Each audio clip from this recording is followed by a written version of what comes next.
नमस्कार, बहुत स्वागत आप सभी का। मैं हूं सौरभ शर्मा आपके साथ। आप देख रहे हैं वॉर रूम। भारत में इन दिनों तीन बातों की बहुत जबरदस्त चर्चा है, सरेंडर, ब्लंडर और फेक क्रेडिट की। राहुल गांधी मोदी सरकार पर, सीधे प्रधानमंत्री मोदी पर ट्रंप के दबाव में सरेंडर करने का आरोप लगा रहे हैं। बीजेपी इसे राहुल गांधी का ब्लंडर बता रही है। तो दूसरी तरफ सवाल खड़े हो रहे हैं कि आखिर किसने लिया इस लड़ाई में झूठा क्रेडिट। इस सबके बीच प्रधानमंत्री नरेंद्र मोदी की होने वाली है डोनाल्ड ट्रंप से मुलाकात, जहां साफ हो जाएगा कि जहां सारी बातें साफ हो जाएंगी। मोदी ट्रंप की यह मुलाकात G7 सम्मेलन के दौरान होने वाली है। कनाडा के एल्बर्टा प्रोविंस में 15 से 17 जून तक इस समिट का आयोजन होना है और भारत को इसका न्योता समिट शुरू होने से ठीक 8 दिन पहले मिला है। प्रधानमंत्री मोदी ने निमंत्रण स्वीकार कर लिया है, जिसको लेकर अब फिर तमाम तरीके के सवालों को हवा मिल गई है। तो एक तरफ 4 दिन की जंग में भारत ने पाकिस्तान को घुटनों पर लाकर दुनिया को दिखा दिया, हर स्तर पर सबूत पेश किए। खुद पाकिस्तान ने बता दिया कि उसे कैसी मार पड़ी है और पाकिस्तान इतना डरा हुआ है कि अमेरिका जाकर नए हथियारों की भीख मांग रहा है जो भारत के हमलों से उसे बचा पाए। लेकिन दूसरी तरफ हमारे खुद के देश के अंदर सरेंडर वाला प्रोपेगेंडा चल गया।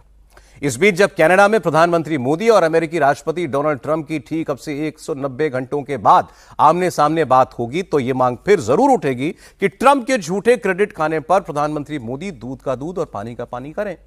ट्रंप के सामने उनका सच से सामना करवाएं। किसने सरेंडर किया, किसने क्रेडिट लिया, इससे पर्दा उठे। अब सवाल है कि क्या उसके बाद यह सरेंडर वाला नैरेटिव खत्म होगा या मोदी ट्रंप की मुलाकात इसे और हवा देगी। आज इसी पर बात करेंगे और हमारे साथ हमारे मेहमान जो हैं मौजूद हैं। मैं आपका परिचय करवा रहा हूं। हमारे साथ अवनीजेश अवस्थी जी हैं, बहुत स्वागत सर आपका। जाने माने पॉलिटिकल एनालिस्ट है। तहसीन पूनावाला पॉलिटिकल कमेंटेटर है, हमारे साथ हैं, बहुत स्वागत तहसीन आपका। अनुराग भदौरिया जी समाजवादी पार्टी से हमारे साथ हैं, बहुत स्वागत आपका। शिवम त्यागी भारतीय जनता पार्टी के प्रवक्ता बस स्टूडियो में पहुंचने वाले और हमारे साथ हमारी ये प्यारी सी ऑडियंस है, बहुत स्वागत आप सभी का भी हमारे प्रोग्राम में। आपके सवाल हो मुझे बताइएगा, मैं आपको माइक दूंगा, अपने सवाल आप पूछिएगा। शिवम त्यागी जी आ गए। शिवम जी बहुत स्वागत आपका। आपने कॉफी का मग ऐसे उठाया जैसे कोई विक्ट्री टोस्ट दे रहा हो। नहीं, लेकिन ये बैंगलोर वाला नहीं था। अच्छा, बाहर हंगामा चलता रहे, अंदर में ट्रॉफी उठा लूं। तो मैं आपको 2 बयान सुनवा देता हूं शुरुआत में, ताकि कॉन्टेक्स्ट क्लियर हो जाए। एक राहुल गांधी का स्टेटमेंट है और उस पर बीजेपी की प्रतिक्रिया है। राहुल गांधी ने कहा कि 11 बार ट्रंप ये बोल चुके हैं कि उन्होंने नरेंद्र मोदी से भारत पाकिस्तान के इस ऑपरेशन सिंदूर के दौरान हुई लड़ाई में सरेंडर करवाया और अभी तक नरेंद्र मोदी एक शब्द नहीं बोले हैं ट्रंप को लेकर। और इसका जवाब बीजेपी ने क्या दिया है, आप सुन लीजिए। आप जानते हो उनको सरेंडर करने की आदत है, इनकी हिस्ट्री है। ट्रंप साहब ने 11 बार बोला है, 11 बार कि मैंने नरेंद्र मोदी को सरेंडर करवा दिया। 11 बार बोला है पब्लिक में। नरेंद्र मोदी जी चू नहीं कर पा रहे हैं। नरेंद्र मोदी ये नहीं बोल पा रहे हैं कि ये जो ट्रंप है ये झूठ बोल रहा है, क्योंकि वो सच्चाई है। देश ने ऑपरेशन सिंदूर से किया है पाकिस्तान में थंडर। राहुल गांधी को लगता है सरेंडर, क्योंकि वो है देश का ब्लंडर और पाकिस्तान का है वो बॉय वंडर। अब ये पाकिस्तान के बॉय वंडर को उन्हीं के पार्टी के नेता समझा नहीं पा रहे। भाई डीजीएमओ ने बता दिया, एमईए ने बता दिया, सरकार ने बता दिया, कोई विदेशी हस्तक्षेप नहीं था, पर ये ट्रंप की बातों पर ये विश्वास करना चाहते हैं। एनीवे, सवाल ये बनता है कि भाई हमारा भरोसा नहीं करते हो तो कम से कम अपने एसएमएस का तो करो। एस मतलब शशि, एम मतलब मनीष और एस मतलब सलमान। ये शशि, मनीष और सलमान बोल रहे हैं कि भाई हमने स्ट्राइक किया, उनके डीजीएमओ का कॉल आया, कोई फॉरेन इंटरवेंशन नहीं था, पर नहीं सरेंडर। सरेंडर शब्द राहुल को बड़ा पसंद है क्योंकि इनके परिवार में सरेंडर की फितरत है। अच्छा, मैं ये भी आपके सामने क्लियर कर देता हूं कि राहुल गांधी ने ये बात जो है कही कहां पर, किस कॉन्टेक्स्ट में कही। वो इस बात को जो देश के अंदर अब जाति जनगणना होगी सेंसस के साथ, उस परिप्रेक्ष्य में बोल रहे थे। और उन्होंने कहा कि मैंने पार्लियामेंट में कहा था कि मैं इसी सरकार से ये जाति जनगणना करवा के दिखाऊंगा और इनको करना पड़ गया, क्योंकि इनकी आदत है सरेंडर करना। इनको जरा सा धक्का मारो और ये गिर जाते हैं, सरेंडर कर देते हैं। जैसे इन्होंने ट्रंप के सामने किया, ऐसे ही हमारा दबाव था इनके ऊपर जाति जनगणना कराने का, तो वो भी आप देख रहे हैं कि इन्होंने करवा दिया। तो शिवम जी, अब सवाल ये उठने वाला है कि G7 का न्योता तो आया, अब जाएंगे कनाडा प्रधानमंत्री, फिर ट्रंप से आमना सामना होगा, तो फिर कहेंगे लोग यहां पे आप ट्रंप को पूछ के आओ आपने झूठा क्रेडिट क्यों लिया। देखिए, सबसे पहले तो मैं एक चीज कहना चाहता हूं कि वो G7 का जो समिट का इन्विटेशन है उसका प्रिंट आउट लेके कांग्रेस के कुछ नेता प्रवक्ताओं को अपने माथे पर चिपकाकर 1 महीने के लिए घूमना चाहिए।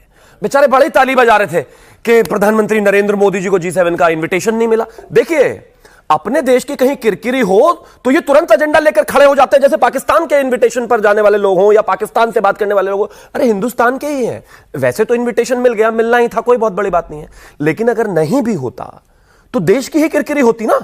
लेकिन इनको देश की किरकिरी में भी आनंद आता है। खैर, अब आगे आता है, अगर राजनीतिक बतौलेबाजी से जवाब दिए जाते या आतंकवादी मारे जाते या पाकिस्तान को उसकी औकात दिखा दी जाती तो इस मामले में तो फिर राहुल गांधी जो है नंबर 1 होते।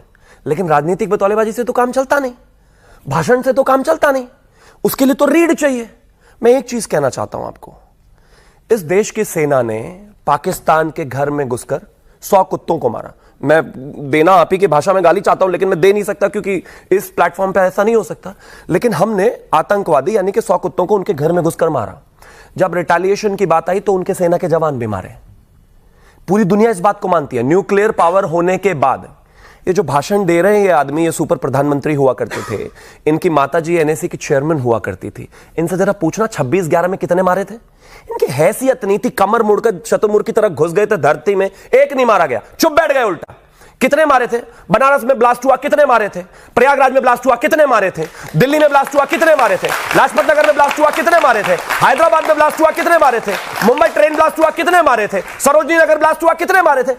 मैं कह रहा हूं ना, अगर आतंकवादियों को भाषण से मारा जाता तो राहुल गांधी परफेक्ट है। लेकिन ये सिर्फ भाषण नहीं दे सकते, इनके बस की न काम करना न विल, और आतंकवाद के खिलाफ इन्होंने कैसे काम किया। आपको नहीं लगता कि ट्रंप की बातों का जवाब दिया जाना जरूरी है? वो ये बात ठीक है कि वो बार बार इस बात को कह रहे हैं कि भाई ये सीजफायर मैंने करवाया।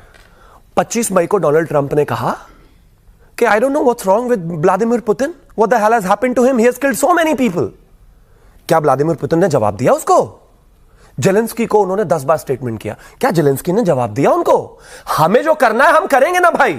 मैं मानता हूं कि मेरे देश के डीजीएमओ ने कहा भाई आप 1 सेकंड के लिए छोड़ दिए, शिवम त्यागी को भूल जाइए।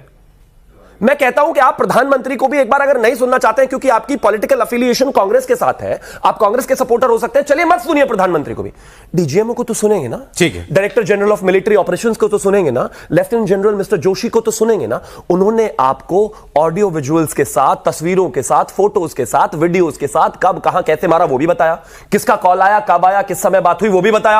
अब कोई तीसरा आदमी बैठकर वहां कह रहा है अरे कमाल बात हो गई, अपनी देश की सेना को तो मानो भाई। अच्छा चलिए, ओके ओके। तहसीन पूनावाला वैसे हमारे साथ इस प्रोग्राम में पॉलिटिकल एनालिस्ट की भूमिका से, लेकिन अब ये सर्वविदित है कि कांग्रेस पार्टी के सपोर्टर भी हैं। राहुल गांधी अपने इस सरेंडर वाले नैरेटिव को आगे बढ़ा रहे हैं, वो इससे पीछे नहीं हट रहे। बैकलैश हुआ तो उसके बावजूद पहली बात आप सपोर्ट करते हैं क्या इस सरेंडर शब्द के इस्तेमाल करने को लेकर के? और उनका अब ये कहना कि 11 बार ट्रंप ने बोल दिया, मोदी कब बोलेंगे? मोदी को बोलना चाहिए क्या? थैंक यू, आपके शो में मुझे शिरकत करने का मौका मिला क्योंकि हम देश के आवाम, देश की जनता के सामने हम 2 मुद्दों को मिक्स किया जा रहा है। तो सबसे पहली बात, आप सबको बहुत बहुत बधाई, आपको शिवम भाई, आपको सभी को। आज 1 महीना हो गया ऑपरेशन सिंदूर को, और 1 महीने में उन 100 आतंकवादियों को मैं बिल्कुल इत्तेफाक करता हूं 72 हुरों के पास भेजा। और भारत दुनिया पर यह एहसान कर रहा है उन आतंकवादियों को 72 हुरों के पास भेजकर, क्योंकि अगर हमने इनको नहीं भेजा, आज ये भारत पे हमला कर रहे हैं, कल ये यूरोप पे करेंगे, परसों ये अमेरिका पे करेंगे। तो भारत अच्छा काम कर रहा है और पाकिस्तान ने घुटने टेके भारत के सामने।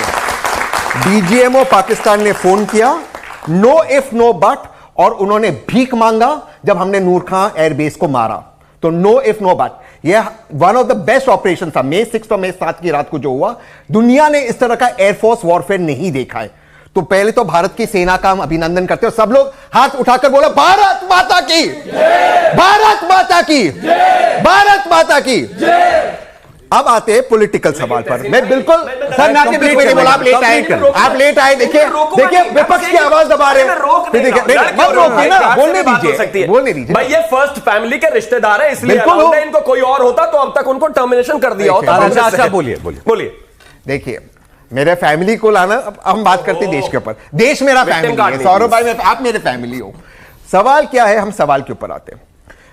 सेना की बहादुरी पे किसी को प्रश्न है? आप में से किसी को प्रश्न है? किसी को नहीं है। एक 1971 में पाकिस्तान के 2 टुकड़े किए थे, 93,000 उनके सेना को हमने हॉस्टेज लिए थे, किसी को उस पर शक नहीं। सवाल क्या हो रहा है, जो राष्ट्रपति ट्रंप बार बार कह रहे, और उन्होंने उनकी कोर्ट के अंदर एक एफिडेविट दी, राष्ट्रपति ट्रंप की भी बातों पर किसी को भरोसा नहीं है, वो बात पर भी किसी को भरोसा नहीं, लेकिन कहां पर नुकसान हो रहा है, वो बार बार पाकिस्तान को हाइफनेट कर रहे। जितने भी हमारे प्रधानमंत्री रहे, नेहरू जी से लेकर मोदी जी तक, भारत और पाकिस्तान में हमने डिफरेंस दिखाया, वो हाइफनेट कर रहे। तो ये सवाल पूछना, इसके अलावा जो सवाल पूछना है कि बार बार इंटेलिजेंस फेलियर क्यों हो रहा है। पहलगाम में जो हुआ, प्लीज आप लोग सुनिए, पहलगाम में नाम पूछकर, धर्म पूछकर, कलमा पढ़ाकर, पैंट चेक करते, आईडी चेक करते मारा गया, ये इंटेलिजेंस फेलियर था। पहलगाम हुआ आसिम मुनीर के उस हेट स्पीच के बाद, हेट स्पीच हुआ, उसने हिंदू और मुसलमान को अलग दिखाया, रॉ डेस्क क्या कर रहा था। इसके पहले पुलवामा में अटैक हुआ, क्यों बार बार फेलियर हुआ। नहीं ठीक, तहसीन ये सवाल इंपॉर्टेंट है, लेकिन फिलहाल गोल पोस्ट शिफ्ट ना करें। सवाल सरेंडर शब्द पे है, क्लियर। आपको सरेंडर शब्द उचित लगता है? सरेंडर सिर्फ एक ही ने किया, पाकिस्तान डीजीएमओ कॉकरोच की तरह बाहर आकर भीख मांगा के भारत। तो राहुल गांधी क्यों बोल रहे हैं बार बार? लेकिन भारत के इंटरेस्ट, सर आप प्लीज, लेकिन भारत का इंटरेस्ट इस चीज में कि दोबारा से इस तरह के हमले ना हो। और अगर ये सवाल पूछना है, मैं 10 सेकंड में अपनी बात समाप्त करता हूं। देखिए, जो कश्मीर पहलगाम में अटैक हुआ, ये हमारे हिंदू भाइयों पर पहला अटैक नहीं था। इसके पहले माता वैष्णो देवी को जो बस जा रही थी, वहां पर भी अटैक हुआ था उस बस के ऊपर। उस वक्त मनोज सिन्हा ने एक प्रेस नोट निकाला और मनोज सिन्हा साहब कहते हैं ये गलत है, हिंदुओं पे अटैक नहीं हो रहा है, मैं आपके साथ इंडिया टीवी के ऊपर था, तब भी ये कहा गया। ये इंटेलिजेंस फेलियर है या नहीं?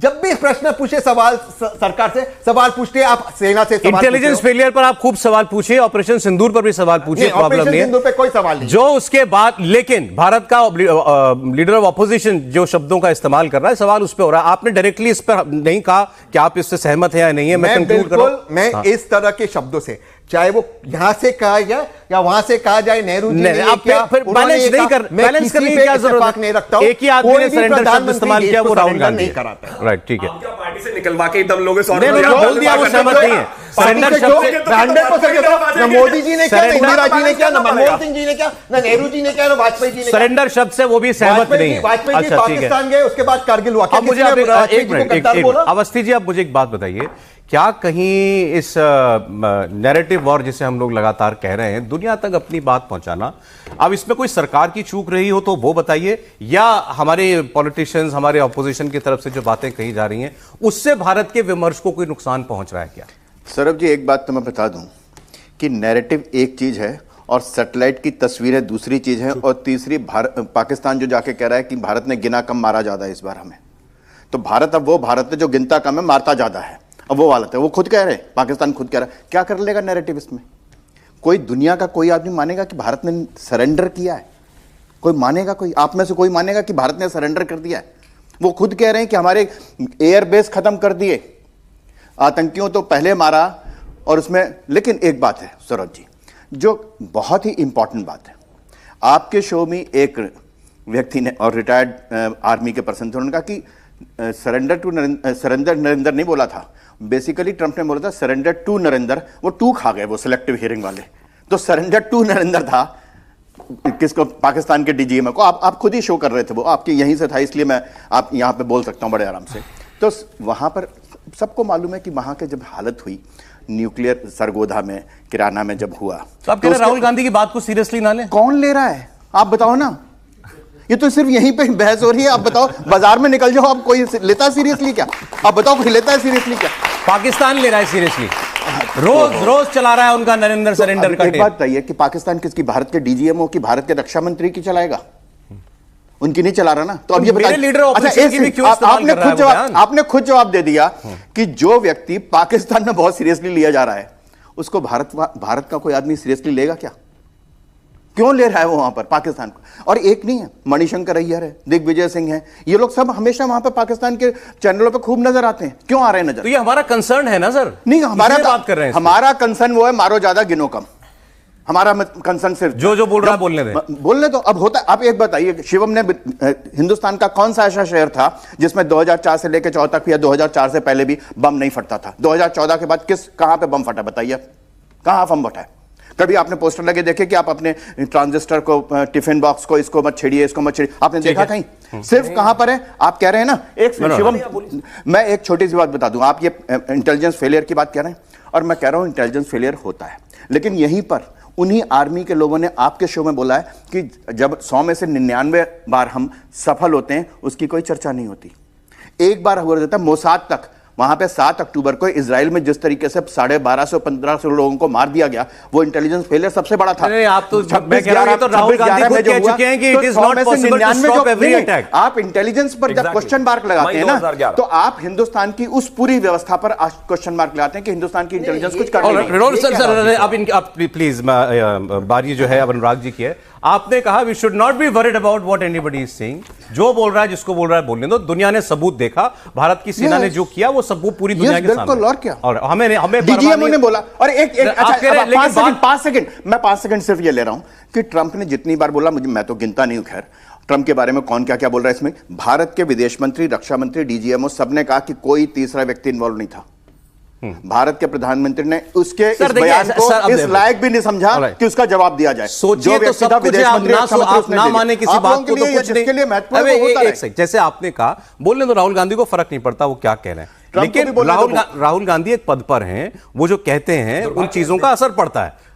आज एक पाकिस्तान है, दुनिया में कोई और नहीं सुन रहा होता है। ऐसे ही जो ट्रंप बोल रहे हैं, मेरा सवाल बहुत हो रही है, जो ट्रंप बोल रहे हैं ये बात सही है कि वो इंसान अपनी बात से पीछे हट ही नहीं रहा है। वो तो दुनिया में ये जा के आज भी अपने जहाज में जाते हुए उनसे सवाल हुआ तो उन्होंने कहा कि मैंने तो न्यूक्लियर वॉर रुकवाई है भाई, लेकिन कोई मुझे क्रेडिट ही नहीं दे रहा।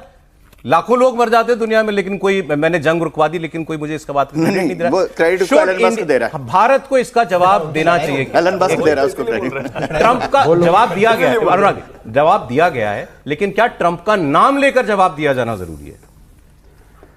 देखिए, अभी सेना की बात हो रही है, सवाल है इस देश को, पूरे देश को, हिंदुस्तान को सेना पे पूरा विश्वास है। सेना बहादुर सेना है हिंदुस्तान की। 100 किलोमीटर घुस के पाकिस्तान को मारा है, पाकिस्तान को निस्तो नाबूद किया है। और ये सेना वो है जो मारती ज़्यादा है, गिनती कम है। लगातार सेना के शौर्य पे इस देश को हमेशा से प्राउड रहा है, घमंड रहा है। हवाओं से तिरंगा नहीं लहराता है, फौजियों के सांसों से तिरंगा लहराता है। ये फौजी की सांसें, उससे तिरंगा लहराता है। हम आपसे बस इतना कहना चाह रहे हैं कि फौज के पराक्रम पे किसी को कोई शक नहीं, कोई बात ही नहीं कर रहा है। हम भी फौज की तारीफ कर रहे हैं, ये भी फौज की तारीफ कर रहे हैं। सेना के शौर्य पे तो सबको है, लेकिन इस देश में सत्ता है, विपक्ष है। विपक्ष को तो विपक्ष को तो इसी जनता ने चुना है। यही परिवार जो सामने बैठा है, इनमें से किसी ने इनको चुना है, किसी ने हमें चुना है। तो मेरी जिम्मेदारी होती है, जिन लोगों ने मुझे चुना है विपक्ष में, सत्ता पद से सवाल पूछने की, जहां मुझे गलत समझ में आएगा। क्या मैं सवाल नहीं पूछूं कि 26 बहनों का मेरा सिंदूर उजड़ गया? और आपको मैं यह भी सवाल नहीं पूछूं कि इंटेलिजेंस फेलियर कैसे था, कैसे आतंकी वो दरिंदे हमारे देश के अंदर घुस गए, किसकी नाकामी की वजह से घुस गए और हमारी बहन चीखती पुकारती रही, उनका सिंदूर उजड़ गया? ये सवाल नहीं पूछे, फिर क्यों आपने विपक्ष में मुझे चुना है? इसलिए चुना है ना, मैं सवाल पूछूंगा सरकार से और डंके की चोट पे पूछूंगा ऐसा क्यों हो गया। उसके बाद बात राष्ट्र की आती है। पूरे विपक्ष के नेता, समाजवादी के भी और कांग्रेस के भी, दूसरे दलों के नेता विदेशी धरती पे जाते हैं, राष्ट्र की बात करते हैं, भारत की बात करते हैं। वहां कोई पार्टी नहीं थी, कुछ नहीं था। सारे जो है मेंबर ऑफ पार्लियामेंट गए थे वो क्या थे? भारतीय थे, बिना किसी दल के भारतीय थे और हिंदुस्तान की बात कर रहे थे, पाकिस्तान को निस्त नाबूद करने को उसको बेनकाब कर रहे थे। पूरे विश्व के पटल पे जाकर उन्होंने पाकिस्तान का आतंकी चेहरा बेनकाब किया। यह हमारी राष्ट्रीयता है। और हमारे देश के अंदर में भारतीय जनता पार्टी के नेता, हमारी फौजी सूफिया कुरैशी, जो मुसीबत वक्त में रोज आके हमको बता रही थी कि हमारे सरहद पे क्या हो रहा है, उसको इनके नेता क्या कह देते, एक मंत्री, कि आतंकवादी की बहन है। क्या इसका जवाब नहीं मांगेगा विपक्ष? क्या हमारे सेना का अपमान करोगे, आप आतंकवादी की बहन बता दोगे? उससे भी पेट नहीं भरता है तो उनके दूसरे एक विधायक है पठानिया जी उधमपुर के, वो हमारी जो सेना है, वायुसेना, एयरफोर्स को क्या बोलते हैं, शब्द जो बोलते हैं उसको हम आप बोल भी नहीं सकते, बताइए। और उससे भी पेट नहीं भरता। इनके राज्यसभा के एमपी है रामचंद्र झाकड़ा जी, वो क्या कहते हैं, जिन बहनों का हमारा सिंदूर उजड़ा, कह रहे इसलिए उजड़ गया क्योंकि उनके अंदर वीरांगना का भाव नहीं था, आप बताइए, मेरी बहन पे आप उंगली उठाते हो, मेरी सेना पे आप उंगली उठाते हो, और हम आपसे सवाल भी नहीं पूछें। ठीक, ये कैसे चलेगा जरा बताइए। आपने जितनी बातें बताई बिल्कुल फैक्चुअली करेक्ट है, वो सवाल बनते हैं, लेकिन सर एक सवाल मैं लास्ट कर रहा हूं, okay. और मैं आपसे बस इतना ही तो मांग रहा हूं, एक स्पेशल सेशन बुला लो, ओके, उस पर चर्चा हो जाए, हम आपसे पूछ सकें, अरे आपके मन में चोर क्यों है कि हम आपसे सब गलत चीज पूछेंगे ना, हम आपके साथ खड़े हैं, और हम आपसे पार्लियामेंट में चर्चा पॉजिटिव होगी, पार्लियामेंट में चर्चा पॉजिटिव होगी, हम तो आपके साथ खड़े हैं, कंधे से कंधा मिला रहे हैं, आपके साथ मिलकर पार्लियामेंट में चर्चा करेंगे कैसे और नाबूद पाकिस्तान को किया जाए। लेकिन आप डरे सहमे हो, आप बुलाना नहीं चाहते हो, सवाल मुझसे पूछते हो। क्या 1962 में, सुनिए 1962 में जब सरकार थी, जब चाइना का युद्ध हो रहा था, तो क्या पार्लियामेंट सेशन नहीं बुलाया गया? अटल बिहारी वाजपेयी जी ने पार्लियामेंट सेशन मांगा, विशेष सत्र बुलाया गया।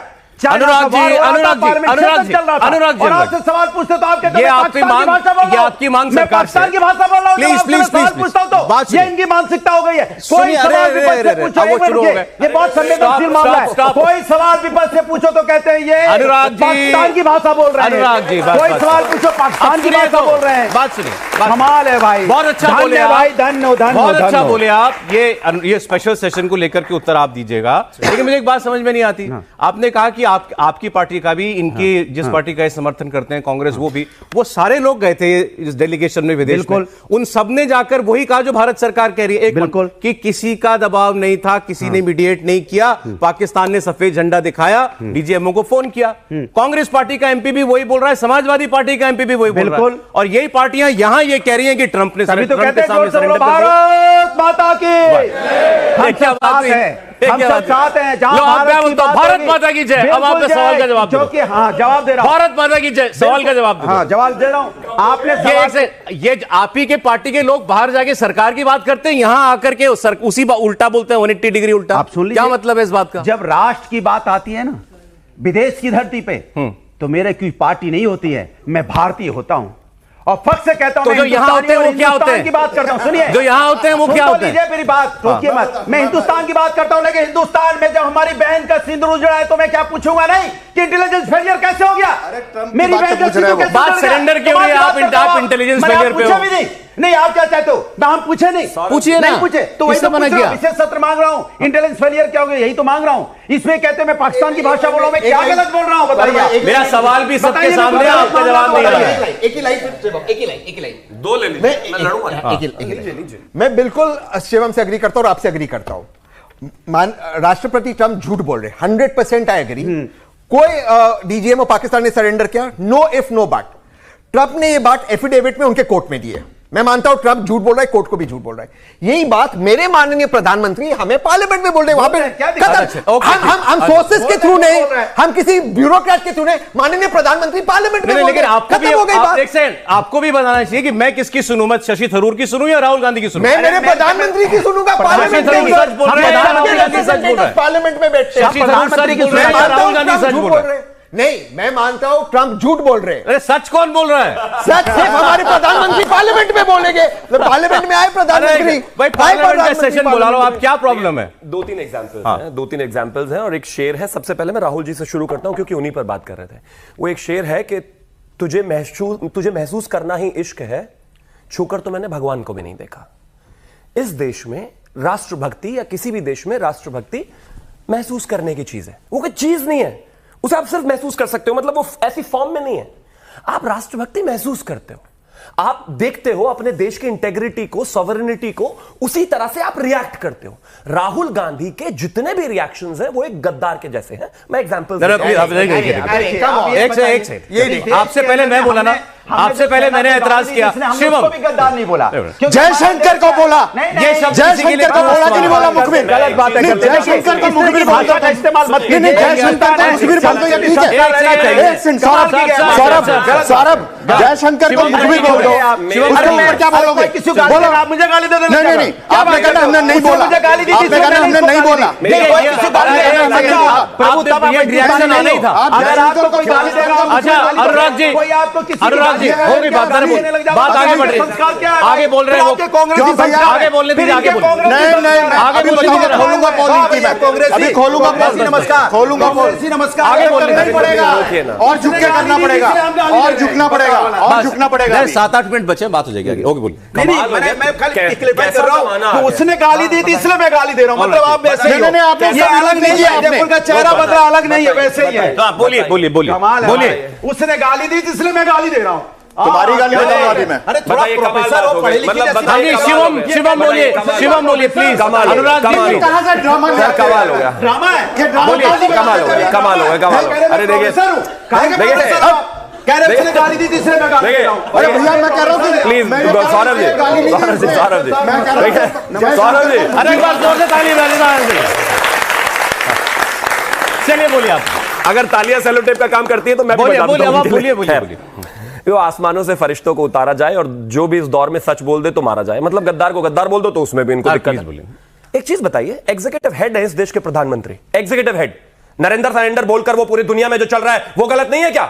और अगर वो गलत है तो फिर ये इस देश के न्यूज चैनल्स पर क्यों चल रहा है? और अगर वो चल रहा है तो शिवम त्यागी अगर गद्दार कह रहा है राहुल गांधी को, वो क्यों नहीं चलेगा भाई? कमाल बात हो गई। नरेंद्र सरेंडर इंडिया टीवी ने दिखाया तो मैं बोलूंगा, मेरा अधिकार है और मैं प्रूव भी करूंगा इस बात को। एक चीज बताइए मुझे, जो वो नरेंद्र सरेंडर राहुल गांधी बोल रहे हैं वही पाकिस्तान चला रहा है, वही सारी दुनिया में जा रहा है। जाहिर बात है मेरे देश के लीडर ऑफ ऑपोजिशन है, ये हमारा दुर्भाग्य है इस बात का। लेकिन एक आदमी पोस्ट पर बैठे हुए इस तरह की बातें कर रहा है, इस देश के डीजीएमओ को नहीं मान रहा, इस देश की मिलिट्री को नहीं मान रहा, इस देश के एयरफोर्स को नहीं मान रहा, इस देश के किसी भी संस्था को नहीं मान रहा, इस देश के फॉरेन सेक्रेटरी को नहीं मान रहे, प्रधानमंत्री को नहीं मान रहे, विदेश मंत्री को नहीं मान रहे, और वो आप सोचते हैं कि मैं उसको गद्दार ना कहूं। गद्दार है, सुनना पड़ेगा आपको। आपका प्रधानमंत्री को नहीं मानना मत मानिए, राजनीति हो सकती है, मैं समझता हूं आपका, लेकिन इस देश की फौज अगर कोई शौर्य का काम करके आई है तो उसके लिए आपको मानना पड़ेगा बॉस। अच्छा जी, कोई तहसीन का जवाब फिर एक ऑडियंस का सवाल। सर प्लीज एक सेकंड यहां पर नाच शुरू कर दिया तुरंत। तहसीन पूनावाला जी, हमारे बीच में कितने भी डिफरेंसेस हो, माननीय मोदी जी ने आईएसआई को पठानकोट में बुलाया, मैंने उसको अपोज किया था, लेकिन किसी ने मोदी जी को गद्दार नहीं किया। हाइंडसाइट हमेशा नरेंद्र सरेंडर क्या है? एक सेकंड मुखबिर क्या है? ये शब्द है जो इन्होंने आपने इस्तेमाल किया। मैं किसी के बीच में नहीं बोलता, आप लोगों ने देखा ये आवाज नहीं आनी देती। प्लीज बोलिए। 26/11 में मेरे 2 दोस्त शहीद हुए, मेरे 2 व्यक्तिगत दोस्त, कैजाज और हेमंत करकरे जी। माननीय मोदी जी वहां पर प्रेस कॉन्फ्रेंस कर रहे थे, भाजपा ने ऐड निकाली, किसी ने उनको गद्दार नहीं कहा। ये बात बाकी लोगों को गद्दार कहना गलत है। वाजपेयी जी ने ऑपरेशन परिक्रमा का पीस टाइम में सबसे अधिक भारतीय सैनिक शहीद हुए, ये आप लोग बात जानते हो, किसी ने वाजपेयी जी को गद्दार नहीं किया। आप बाकी लोगों को गद्दार क्यों कहते हैं? राहुल गांधी ने विदेश मंत्री एस जयशंकर को कहा मुखबिर, इस व्यक्ति ने मुखबिरी करी है, ये क्राइम है बोला उन्होंने। मुखबिर कौन होता है? गद्दार। मैं मानता हूं, राहुल गांधी ने बोला गद्दार। मैं जवाब दे देता हूं। मेरे में ये हिम्मत है कहने को कि कोई भी व्यक्ति चाहे इस साइड हो या उस साइड इस तरह के शब्दों का प्रयोग नहीं करना चाहिए। इनमें ये हिम्मत है, ये हिपोक्रेसी है। मेरे में देखिए फिर से मेरे में सबका नाम लेके कहूंगा, मैं सबका नाम लेके कहूं, लेकिन इनमें ये हिम्मत ने क्या कहा, जयशंकर ने राहुल गांधी ने गलत कहा था और ये भी गलत मैं हर चीज, हर व्यक्ति इंक्लूडिंग कांग्रेस और भाजपा गलत है। पूछिए सवाल अपना। त्यागी जी, आप बड़े बड़े अफसरों की बात करते हैं, डीजीएमओ, ये तो आपके ही अपने हमारे इंडिया के एयरफोर्स चीफ ने टीवी पे बयान दिया कि हमारी एयरफोर्स ने एक भी प्रोजेक्ट मोदी गवर्नमेंट के अंडर 12 साल हो गए, एक भी प्रोजेक्ट टाइम पे कंप्लीट नहीं किया, हम आज तक एक जेट इंजन अपना खुद नहीं बना पाए। तो ये तो अफसर का बयान है, इसको भी आप कहेंगे सर्विंग है, ये भी नहीं कि रिटायर हो गए किसी से घूस लेके बोल रहे हैं। सर्विंग एयरफोर्स अफसर, चीफ ऑफ एयरफोर्स कहता है एक भी प्रोजेक्ट कंप्लीट नहीं हुआ हमारा, और अगर यदि 2 फ्रंट युद्ध हो गया तो हम हार जाएंगे। ये उनका बयान था एयरफोर्स चीफ का। तो अब आप क्या बोलेंगे? आप कह दीजिए कि वो भी गद्दार है, या उनको भी आप खालिस्तानी बोलेंगे? जवाब दे दीजिए। दर्द कहीं अंदर दिल में लगा हुआ है आपके, खालिस्तानी और गद्दार तो मैंने बोला ही नहीं किसी को।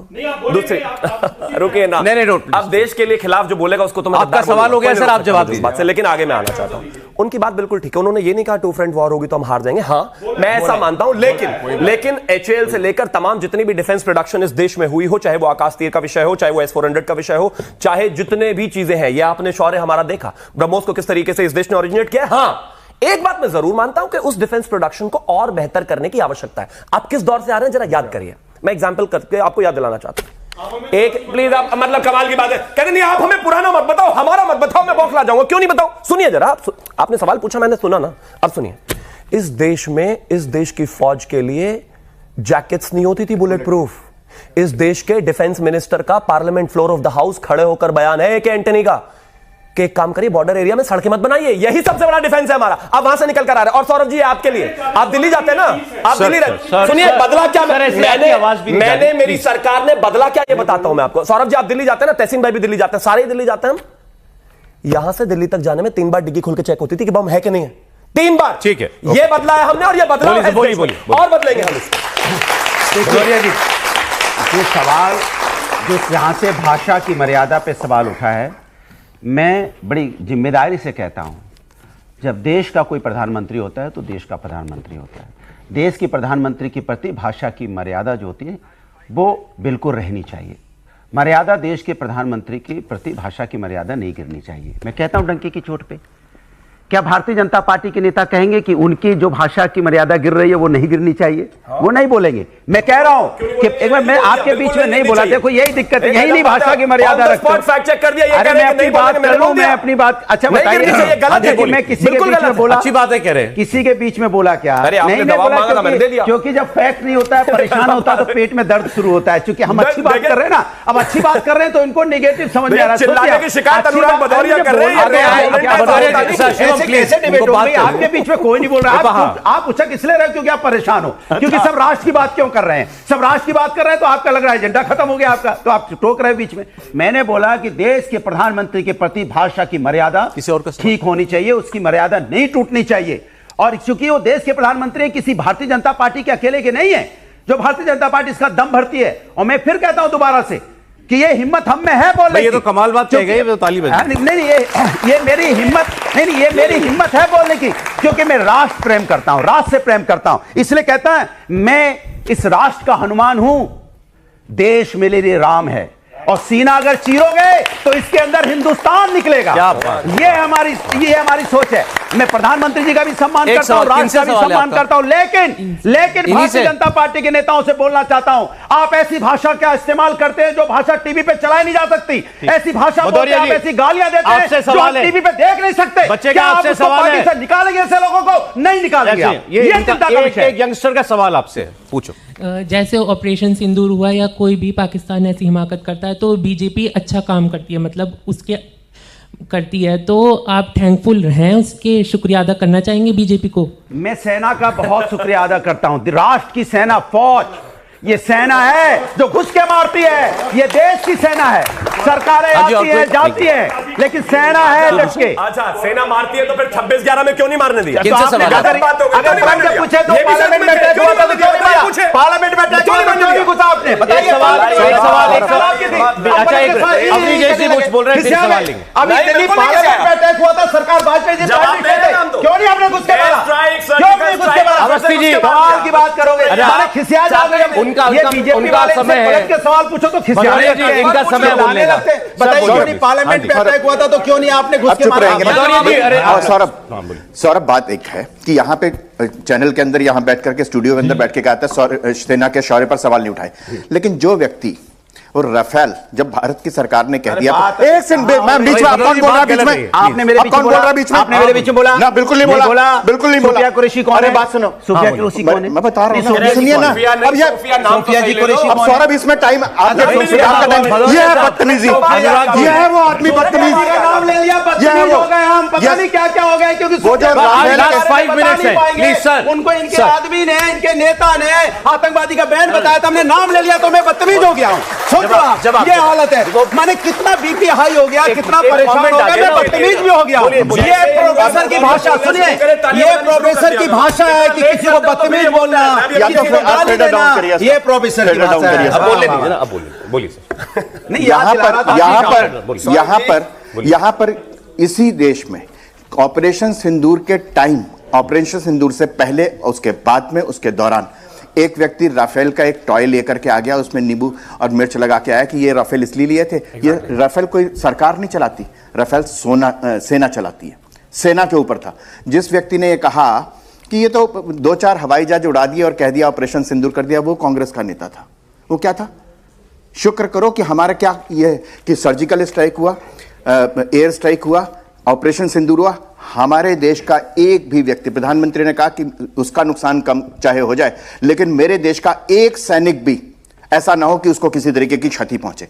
और डीजीएमओ ने और सीडीएस ने बिल्कुल साफ कहा कि हमारे सारे पायलट वापस आए। एक बात बताइए सौरभ जी, कि जो आप कह और सरेंडर किस बात में कह रहे हैं उसका एक नैरेटिव चल रहा है ना कि हमारे जेट गिर गए। अरे हमारे जेट गिरे होंगे तो हिंदुस्तान या पाकिस्तान में गिरे होंगे, कहीं और तो गिरे नहीं होंगे। उसकी भी सैटेलाइट तस्वीर आ सकती थी, ठीक है ना। और जब पाकिस्तान के रक्षा मंत्री से पूछा गया कि आपने क्या कहते हैं हिंदुस्तान के जेट गिरा दिए तो आपके पास कोई प्रमाण है, उसने कहा मैंने सोशल मीडिया पे देखा है। सोशल ये है। और यहां पर लगातार सवाल, आप बताइए कितना नुकसान हुआ, आप बताइए सीडीएस ने मान लिया कि नुकसान हुआ था। अरे अपना नुकसान गिरा। नहीं, राहुल गांधी ने सीधे पूछा राफेल गिरे कि नहीं गिरे, बताओ कितने राफेल गिरे। ये सेना के खिलाफ है, बिल्कुल ये भारत सरकार के खिलाफ नहीं है। एक ने दूसरे तीसरे ने क्या कहा, तीसरे ने कहा कि यहां पर एक बात बड़ी पॉइंट नोट कर रहे हैं तहसीन क्लास, जो व्यक्तिगत ने कहा कि कुछ नहीं हुआ ऑपरेशन सिंदूर, कुछ नहीं हुआ। और एक कमेंट प्लीज शॉर्ट में पूछेगा। मैं बीजेपी, मेरा सवाल बीजेपी से है। बिल्कुल सही। मैं इनसे पूछना चाहता हूं कि जो आर्थिक स्थिति जो है बीजेपी की, जो इन्होंने वादे किए थे रोजगार के, नौकरी के, और जहां झुग्गी वहीं मकान, प्रधानमंत्री योजना नोएडा में कहीं जमीनी स्तर पर नजर नहीं आ रही है। और जुमलेबाजी, किसी भी नेता से इनसे मिलो बीजेपी के तो जुमलेबाजी जगह जगह, हर नेता आर्थिक मोर्चे पर विफल है, विफल बिल्कुल विफल। चौथी बड़ी अर्थव्यवस्था हो गई। चले बता कह रहे हैं कि वैसे मामला सिंदूर पर था, लेकिन मेरे मित्र ये आपके लिए थोड़ा सा, क्योंकि पता होना चाहिए जुमले नहीं है। अगर इस देश में हमने गरीबों को 3.5 करोड़ मकान बनाकर दे दिए ना, तो ये जुमला नहीं है। जिनके ऊपर सर पे छत नहीं होती उनसे पूछो, आपको समझ आ जाएगा। प्लीज चिल्लाइए नहीं, 80 करोड़ सर समय ही नहीं है, 5 किलो चावल, 5 किलो आटा, नौकरी दे दी, सब संपन्न हो गए, सब पक्के मकान हो गए, अब तो कुछ बचा ही नहीं है। ऐसी बातें करते हो भाई, आंकड़ा लेके आ जाते हो कि हमने शौचालय में देखो जाके तो कहीं दीवार है तो दीवार है, तो कहीं पानी नहीं आ रहा, पानी नहीं आ रहा, तो कहीं दीवार नहीं है। हमने सब कर दिया, पक्के घर, इस तरह सबको रोजगार। इस तरह के नॉन-सीरियस लोगों की वजह से ही विपक्ष में पड़े हुए हैं। चावल दे दो भैया, हम खड़े लाए भैया, 5 किलो चावल, 5 किलो आटा, ये आपने हालत देश की। चलिए हमने बहुत कुछ कर दिया। सिर्फ 10 सेकंड मैं कह रहा हूं, न सिर्फ मकान दिए बल्कि उसमें टोटी वाला नल भी दिया। टोटी वाला नल भी दिया उसमें, जिससे पानी आता है, सब दिया है। बस अनुराग जी प्लीज। हर एक आदमी की वैल्यू, हर एक आदमी की वैल्यू होती है। अनुराग भदौरिया की डिबेट्स में न्यूसेंस वैल्यू, इसके अलावा कुछ नहीं। मैं इनको जवाब देना जरूरी नहीं समझता, लेकिन मैं फिर भी बताता हूं। 3.5 करोड़ मकान हमने दिए इस देश में। प्रधानमंत्री आवास योजना के तहत 80 करोड़ नल हमने बनाए। सुनिए जरा, इस देश में 100% इलेक्ट्रिफिकेशन हमने किया। और छोड़िए प्लीज, आप रोकिए ना। अनुराग जी इसी वजह से विपक्ष में पड़े हैं। आज तक इनका हाल इसी वजह से खराब है। नहीं, सब सीरियसनेस की दिक्कत है। और अगर सुनिए काम नहीं किया होता तो सरकार में कोई और होता। आज का क्लोजिंग कमेंट तहसीन पूनावाला का, क्या कांग्रेस पार्टी और राहुल गांधी जनता की नब्ज नहीं समझ पा रहे, तभी तो विपक्ष में पड़े हैं। नहीं, खासकर इस ऑपरेशन सिंदूर की बात मैं कर रहा हूं। नहीं, मुझे लगता है कि कुछ सवाल उठाने जरूरी है, लेकिन मेरा ये सुझाव है कि माननीय प्रधानमंत्री एक ऑल पार्टी मीटिंग बुलाए, अगर स्पेशल सेशन नहीं बता रहे हो, खुद उसमें चेयर करे, ना कि क्योंकि वो आज तक वो नहीं आए। और विपक्ष के जितने भी नेता हैं और जितने पार्टी के नेता, मॉनसून सेशन ऑलरेडी अनाउंस हो चुका है। मॉनसून सेशन 45 दिन बाद हमेशा 10 दिन बाद एक ही लाइन, माननीय प्रधानमंत्री सभी विपक्ष के नेता और सभी पार्टी के नेताओं से क्यों बात नहीं कर सकते पर्सनली? बस ये एक सवाल है। अगर वो बात सारी बात की थी, वो नरेंद्र सरेंडर करने में लगे हुए हैं। Thank you very much Shivam Tyagi ji, आप विजय अवस्थी जी, अनुराग भदौरिया जी, तहसीन पूनावाला जी, और आप लोग हमारे साथ, बहुत शुक्रिया, आप लोग जुड़े रहे हमारे साथ, बहुत धन्यवाद।